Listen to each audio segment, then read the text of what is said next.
Jadi hari ini 22 tahun yang lalu itu terjadi peristiwa besar kan di Provinsi Lampung ya. Sebelumnya itu ada kejadian di Palembang, itu meninggalnya seorang mahasiswa bernama Mayer. Ya, saya sampai hari ini masih ingat nama itu. Yang menolak undang-undang PKB atau penanggulangan keadaan bahaya, yang akhirnya juga diikuti di Lampung oleh ratusan rakyat dan mahasiswa, khususnya dari Unila dan UBL serta banyak mahasiswa lain. Tapi juga mendapatkan kekerasan dalam demonstrasi menolak undang-undang PKB tersebut ya, yang akhirnya ada 2 mahasiswa terbaik Unila meninggal, yaitu almarhum Mijal dan Atul. Nah, qadarullah saya pada hari itu sedang sakit ya, jadi karena waktu itu saya kurang sehat, saya hanya istirahat di kosan ya biasalah penyakit bulanan aktivis sama anak kos lah, gejala tipes gitu ya, karena telat makan dan makanannya kotor gitu. Biasa makan di koperasi Unila aja tuh. Ya, dan setelah saya sempatkan menjenguk Atul di Rumah Sakit Advent Bandar Lampung, yang saat itu Atul sudah tidak sadarkan diri ya. Tapi saya pribadi juga belum memiliki perasaan buruk apapun karena belum dapat informasi penuh tentang kejadian tragedi 28 September atau UBL berdarah ya. Nah, saat menjenguk Atul itu kondisinya sudah tidak bisa diajak bicara, kepalanya diperban. Ya saat itu saya hanya berpikir bahwa mungkin Atul sedang istirahat pasca operasi saja di kepala, karena saya dapat informasi katanya habis operasi. Nah, setelah itu saya pulang. Jadi saya ini juga termasuk anggota Teknokren tidak pernah menunggu Atul di rumah sakit maupun di rumah Febri saat itu ya, karena kan beberapa kali sempat mampir sebentar saja terus saya pulang lagi karena memang kondisi tubuh saya belum memungkinkan. Sampai saya dengar kabar ya Atul dipindahkan ke Rumah Sakit Abdul Muluk, lalu meninggal di sana ya. Innalillahi wa inna ilaihi rajiun. Nah, terus saya dan kawan-kawan teknokrat, terutama Om Jue ini ya, alhamdulillah sempat mengurus pengiriman jenazah almarhum dari rumah sakit ke Gading Rejo Pringsewu, termasuk mengantar pemakamannya ke kubur ya. Waktu itu kita bangga sekali, ada saya, ada Om Idi ya, ada almarhum Yamin, ada Joko, ada siapa lagi ya di foto itu ya, Wawan ya, yang berebutan untuk mengangkat kerandanya almarhum. Nah, ini mungkin yang nggak pernah diceritain, saya belum dengar ya. Jadi pada saat kita mengantarkan almarhum dari rumahnya ke kuburannya, itu suasananya itu luar biasa ya. Jadi mungkin di situ saya sekali-sekalinya mengantar jenazah ya, seperti suasana mengantar pahlawan ingin dikubur gitu ya. Jadi ramai, orangnya banyak ya, yang mau ngangkat kerandanya bergantian dan rebutan gitu ya.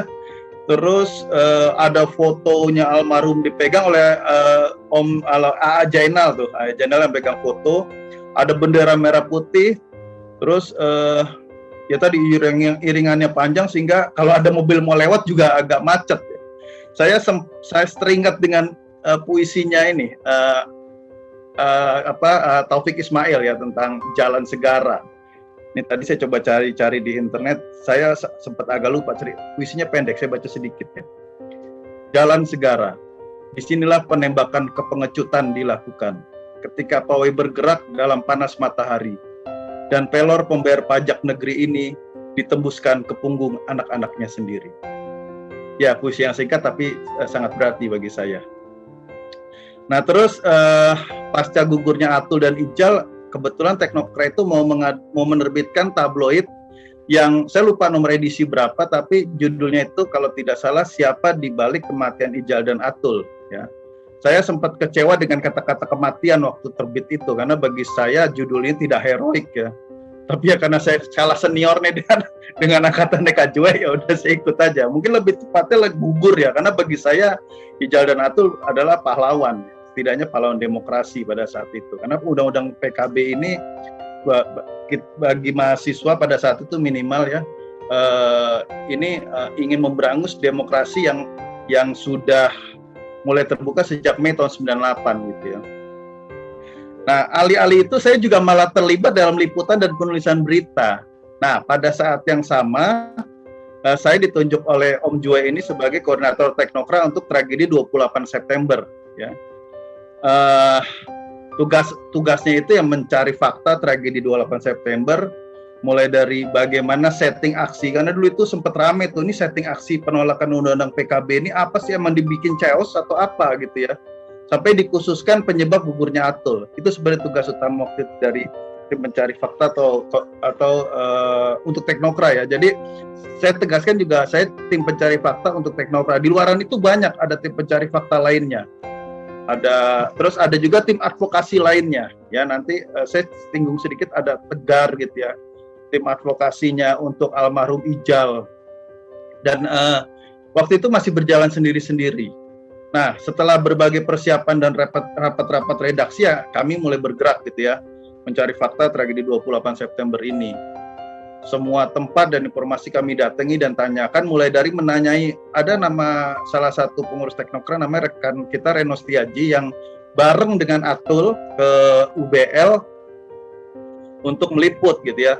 Itu jadi mendatangi TKP itu Jalan Pagar Alam, kampus Pasca Sarjana IAIN, terus masuk dalam kampus UBL itu sendiri. Ya, terus sempat ada yang katanya mau testimoni nih dari mahasiswa UTB ya, kan itu demonstrasi itu nggak cuma Unila UBL ya, tapi banyak mahasiswa. Ada yang mau testimoni mahasiswa Universitas Tulang Bawang. Lalu kita juga datangi sekretariat Tegar ya, tim advokasinya almarhum Ijal tadi. Lalu juga mendatangi kantor Detasmen Polisi Militer atau Denpom Lampung dan untuk menanyakan perkembangan kasus T28S ini gitu ya, tragedi 28 September ini, dan lain-lain yang kita lakukan. Ada juga yang kebagian tugas melakukan clipping media gitu ya. Nah, saya nggak tahu di clipping media ini seharusnya ada nih di sekretariat Teknokra. Coba nanti kawan-kawan dari yang masih aktif di Teknokra ada nggak ya, karena itu saksi sejarah ya terhadap peristiwa ini gitu. Nah, di beberapa kampus yang kami datangi, kami berharap tuh ada saksi yang mau melakukan testimoni apa yang terjadi terhadap Atul, karena kami yakin kan Atul mendapat kekerasan atau disiksa atau apapun. Saat masih sadar kan statementnya ke Om Jue kan, saya sudah diincar Kak, saya sudah diincar Kak. Nah, artinya tidak mungkin tanpa sebab dia bicara seperti itu, pasti ada sebabnya gitu. Terus kesaksian ini juga penting karena kalau dalam pengadilan militer ya atau pengadilan sipil lainnya ya, pelaku ini bisa mendapatkan sanksi berat jika kita punya saksi gitu loh. Jadi harapan kita tidak hanya sanksi-sanksi indisipliner atau prosedural terhadap pelakunya gitu loh, karena ini sanksinya pasti akan ringan, dan itu yang terjadi dalam kasusnya almarhum Ijal, memang sanksinya sangat ringan sekali gitu. Nah, dalam testimoni itu ada beberapa mahasiswa yang tidak ada yang mau berbicara terhadap kekerasan Atul. Ya, ini poin pentingnya di sini ya. Nah, termasuk Reno yang terpisah dengan Atul ketika aparat menyerbu kampus meresek masuk itu ya ke dalam kampus UBL juga tidak melihat ya, karena dia terpisah dengan Atul pada saat itu. Nah, akhirnya harapan kami hanya tinggal harapan sampai batas waktu kami sebagai tim pencari fakta Teknokra sudah selesai dan kurang mendapatkan testimoni apapun gitu ya.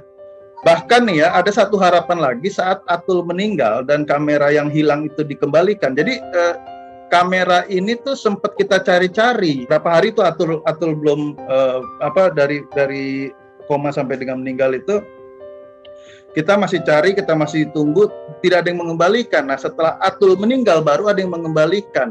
Nah, ya kamera itu kan hasil foto-fotonya dipasang ya di Teknokra ya. Nah, dalam tim pencari fakta ini kita juga kan waktu itu masih mahasiswa ya, masih banyak hal yang belum kita ketahui. Kita juga berkoordinasi dengan beberapa ahli seperti misalnya Edi Rifai yang kebetulan alumni Teknokra juga. Lalu juga dengan almarhum Profesor Wahyu Sasongko, waktu itu belum profesor ya. Kita minta pendapat bagaimana bisa menyelesaikan permasalahan ini, bagaimana kita bisa mendapatkan bukti-bukti apa sanksi hukum terhadap pelakunya dan sebagainya. Nah, tapi ya kita harus akui bahwa setelah 22 tahun ini kita berjalan memang hasilnya memang belum maksimal ya. Saya pun juga baru belajar tentang alur advokasi ya itu setelah tragedi 28 September. Di luaran waktu kita ikut NGO ya, saya diajak waktu itu sama Om Jue ikut NGO Komite Anti Korupsi atau KOAK gitu ya. Itu baru belajar alur advokasi, bagaimana sih membangun aliansi, bagaimana mengumpulkan fakta, bagaimana melakukan legal standing dan lain-lain gitu. Nah, akhirnya sebagai koordinator tim pencari fakta Teknokra dan teman seangkatan Atul ya, saya pribadi sempat frustasi gitu ya. Saya sempat sampaikan ini ke teman-teman Om Jue, Om Budi, Om Simon nih ya, Om Jaya yang ada di sini itu ya. Saya sempat frustasi karena tidak mampu mengungkap kasus ini ya, walaupun telah berminggu-minggu melakukan investigasi. Sampai frustasi saya itu saya wujudkan tiap tidur di sekretariat Teknokra yang karpetnya bau itu tuh ya. Saya tuh berharap mimpi bertemu Atul. Orang mungkin takut kali ketemu hantu atau apa ya gitu. Kalau saya berharap mimpi ketemu Atul gitu loh. Aja ingin bertanya, lu kenapa Tul gitu? Siapa yang melakukan ini? Sebenarnya pengen bertanya itu aja gitu. Ya akhirnya jadi ya, udah nggak logis lah waktu itu ya. Mungkin karena kedekatan juga sih ya. Mungkin kalau dari tim pencari fakta yang independen mungkin berbeda lagi gitu. Nah, oh iya, kalau tidak salah kasusnya Ijal Atul ini sempat digabungkan dengan laporan pelanggaran HAM Semanggi II gitu. Nah, dalam hal ini, dalam kesempatan ini saya ingin meyakini pihak-pihak yang masih bungkam dengan kejadian kekerasan Atul, karena saya meyakini bahwa ada yang melihat sebenarnya, ya, baik bungkamnya saksi-saksi atau pelaku dari pihak sipil ataupun militer ya. Mungkin ada yang melihat waktu itu Atul dianiaya, tapi diam. Ada yang melihat aparat melakukan kekerasan, memukul, memopor dengan senapan, waktu itu banyak cerita ya. Itu juga diam atau bungkam gitu. Nah, untuk peringatan tragedi 28 September ini mungkin sudah 22 tahun, jargonnya kawan-kawan di Teknokra mungkin tidak hanya menolak lupa kalau menurut saya, tapi juga menolak bungkam, mungkin lebih tepatnya itu. Ya, jadi mungkin ada yang bisa mendengar nanti rekaman video ini, bisa ya menyampaikan lah, karena bagaimanapun juga ingat ya, kita kan tidak tahu ya, kami tidak tahu, tapi Allah Maha tahu dan semua akan dimintai pertanggungjawabannya. Demikian yang bisa saya ceritakan sedikit. Kepada keluarga Atul yang mungkin melihat rekaman video ini, saya mohon maaf tidak berhasil memberikan yang terbaik. Terima kasih.